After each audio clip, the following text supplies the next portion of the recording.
రెండు తెలుగు రాష్ట్రాల yes news live TV channel ప్రేక్షకులకు స్వాగతం. తెలంగాణ ప్రజలకు తెలిసిన ఓ చిత్ర విచిత్ర జరుగుతున్న అవినీతి కథ.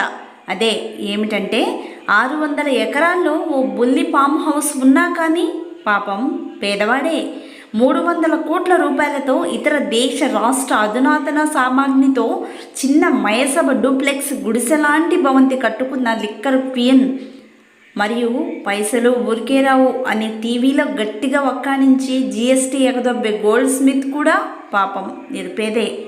వారి కారు డ్రైవర్, వారి తోటమాలి, వారి వంట మాస్టర్లు, వారి కుక్కలను సాకే కూలివాడు కూడా పాపం పేదవాడే.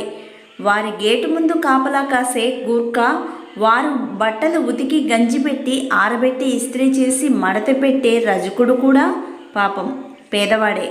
ఇంతకీ ఈ సోది, ఈ సొల్లు, ఈ కహాని ఎందుకు చెప్తున్నామో మీకు కూసంతా తెలిసే ఉంటుంది. మరి కొందరు మత్స్యకారులు సొసైటీలో ఈ రోజు వరకు పోలీస్, ఆర్మీ, బెటాలియన్, రైల్వే మరియు రేషన్ షాప్ డీలర్లతో సహా అందరూ ఈ గ్రామంలో పేదవారేనట.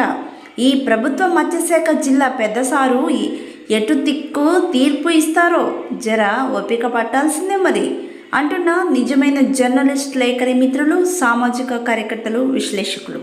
సభ్యులు గతంలో ఉన్నారో వాళ్ళు కంటిన్యూ అవుతారు.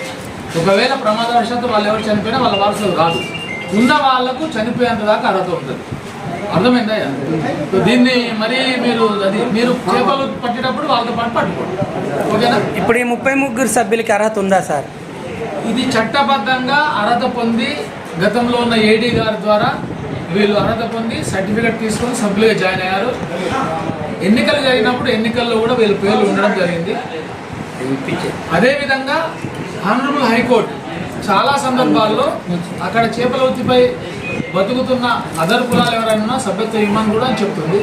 కానీ ప్రభుత్వ నిబంధనల ప్రకారం గతంలో ఇచ్చిన సభ్యత్వాలన్నీ కొనసాగుతాయి.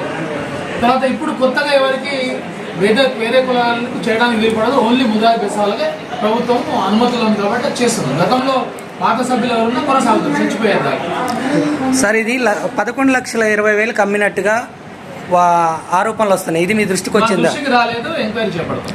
అలా అమ్మితే ఏమన్నా చర్యలు ఉంటాయా? ఓన్లీ గ్రామస్తులు చర్యలు తీసుకుంటాం. Thank you. చేయడానికి వీలుపడదు. ఓన్లీ ముద్రాయి బెసాలకే ప్రభుత్వం అనుమతులు ఉంది కాబట్టి చేస్తుంది. గతంలో పాత సభ్యులు ఎవరున్నా కొనసాగుతుంది చచ్చిపోయేది సార్. ఇది 11,20,000 అమ్మినట్టుగా ఆరోపణలు వస్తున్నాయి. ఇది మీ దృష్టికి వచ్చిందా? దృష్టికి రాలేదు, ఎంక్వైరీ చేపడతాం. అలా అమ్మితే ఏమన్నా చర్యలు ఉంటాయా? ఓన్లీ గ్రామస్తులు చర్యలు తీసుకుంటాం. Thank you.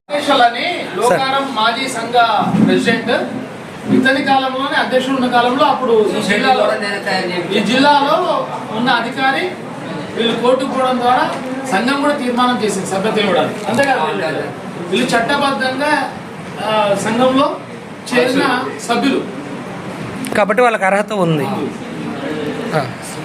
Okay okay.